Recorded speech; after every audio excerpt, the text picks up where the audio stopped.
Շնորհակալություն նաև պարոն Զորաբյանին այս կարևոր քննարկումը կազմակերպելու համար։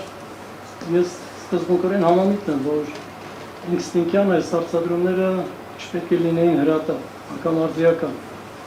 Բայց ցավոք պետք է արձանագրենք, որ դրանք ձեռք են բերել արդիականություն եւ դրանց քննարկումը ինստինկտյան դարձել է անխուսափելի։ Եթե ինձ հարցնեք, բայց դեպքում ինչ հարցադրումներ կան, որ դուք համարեք առավել արդիական, ես կասեի եկեղեցու հետ կապված, դեռ չեմ թողնում իմ թողնեք մյուս հարցադրումները կապված մեր երկրի անվտանգության, տնտեսական, սոցիալական, քաղաքականության մյուս ոլորտների հետ։ Վերացած խնդիրն այն է, որ այսօր եկեղեցին, ինչպես նաև հայտարարության տեքստում դուք կնկատեք, ըստ էության ճանաչում է որպես միջնադեր։ Այս տերմինը վերջերս շրջանառության մեջ կարծում շատ հաջողված եզրույթ է, որտեղ բոլոր արժեքների, հոգևոր մշակութային արժեքների, ազգային ինքնության համատեքստում եկեղեցին միջնադերն է։ Եկեղեցուն հասնելու համար իսկապես պետք է մի քանի ազգային ինքնության արժեքներ ոտնահարել։ Եվ այս տեսանկյունից, եթե մենք եկեղեցին իսկապես ինչը սահմանադրությամբ է ամրագրված այդպիսին է, ապա խելամիտ քաղաքականության դեպքում, եկեղեցի պետություն խելամիտ փոխհարաբերության դեպքում մենք ունենենք հսկայական հաջողություններ։ Մենք որևէ կառույց չունենք համահայկական, որը ունենար ցանցային համակարգ ամբողջ աշխարհում, որտեղ դուք գիտեք, որ հայ եկեղեցին ունի բոլոր թեմերը, կառույցները աշխարհի բոլոր ծայրերում եւ կարող է հսկայական աշխատանք կատարել ի նպաստ հայ ազգային շահերի պաշտպանության։ Եվ անգամ դրանք ամրագրված են սահմանադրության մեջ։ Երբ որ մենք խոսում ենք սփյուռք հայության վերադարձի մասին, հայրենադարձության մասին, հաճախ լսում ենք, որ հայրենադարձությունը մեզ համար առաջնահերթ չէ, բայց անուշ խնդիրն է, որ սահմանադրության 19-րդ հոդվածը չի թողնում այս խնդրի լուծումը որևէ մեկի հայեցողությանը։ Սա համարվում է սահմանադրական արժեք։ Հայրենադարձությունը պետք է նպաստել։ Եթե հարմար չէ գտնում, որ պետք է մտածեք սահմանադրական դրույթը փոխելու, բայց ոչ թե սահմանադրության դրույթի առկայության դեպքում մտածել, թե մենք որն ենք համարում առաջնահերթ, որը ոչ։ Եվ այս տեսանկյունից, եթե մենք իսկապես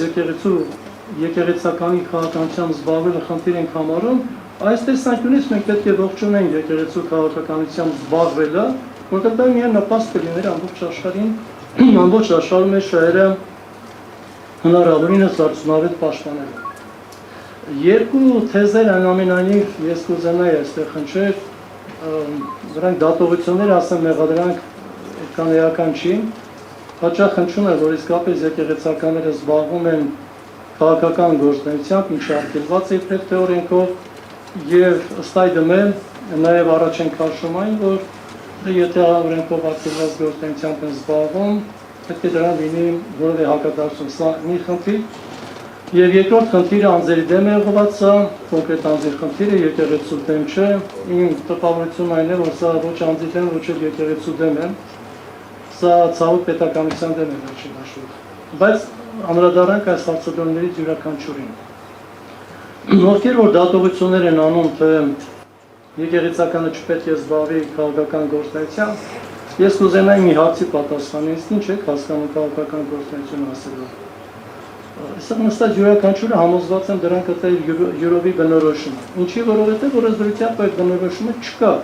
Իսկ դա նշանակում է, որ մենք ամեն դեպքում կարող ենք ազատ դրան բնորոշումներ տալ, բովանդակություն հաղորդել եւ մեղադրանքներ առաջադրել։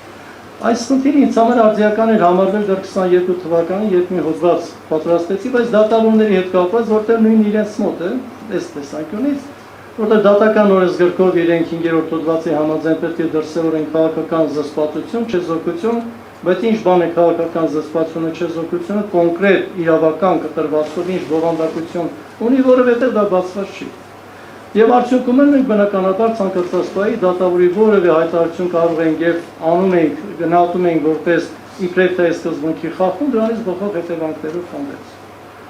Ուրեմն առաջին հերթին ուզում եմ ասել, որ չկա նման բնորոշում։ Հետևաբար եթե մեղադրանք ենք առաջադրում, պետք է հոգային, դա պետք է անենք օրենսդրության դրա շրջանակները հստակեցնելու։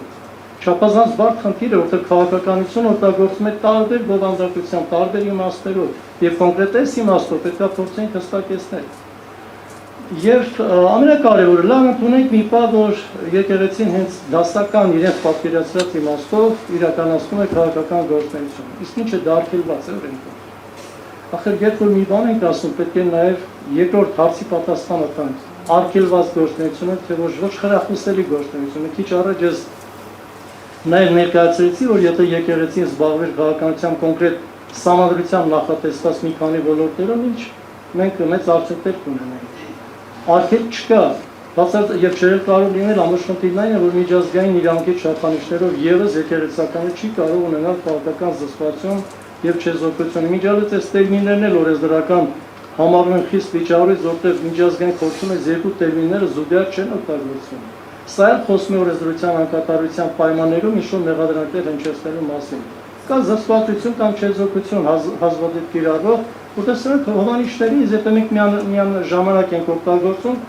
անհարկի շփոթ է առաջացնում։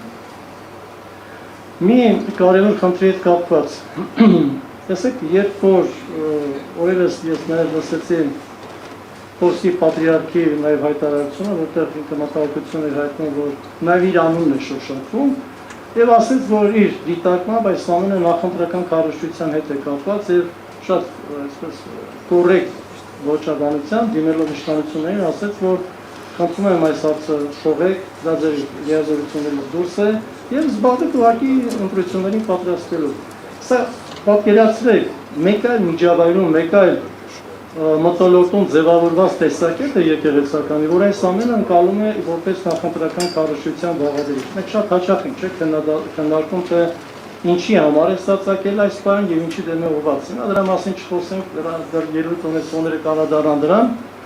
բայց բոլոր դեպքերում տեսեք, երբ ասում ենք անձի եկեղեցու դեմ, մի պահ